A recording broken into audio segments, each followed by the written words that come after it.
Have some or all of your Google contacts suddenly disappeared? Whether you're using Android, iPhone, or a computer, missing contacts are often caused by sync settings, account issues, or accidental deletion. In this tutorial, I'll show you several proven ways to find and restore your missing Google contacts. Start by checking which Google account you're signed into. If you use multiple Google accounts, your contacts may be stored in a different one. Sign into the correct account and check whether your contacts appear. Next, use the search bar in Google Contacts. Type the person's name, email address, or phone number. Sometimes a contact is still saved but isn't immediately visible in the main contact list. Make sure contact synchronization is enabled on your device. Open your Google account settings, go to Sync, and verify that contact syncing is turned on.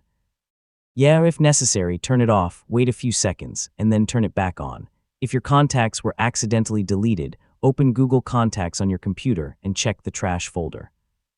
Deleted contacts usually remain there for up to 30 days before being permanently removed.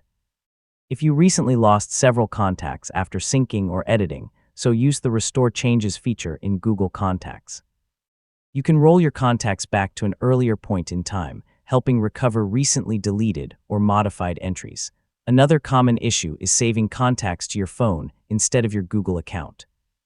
When creating a new contact, always check the Save to option and select your Google account to ensure it syncs across your devices.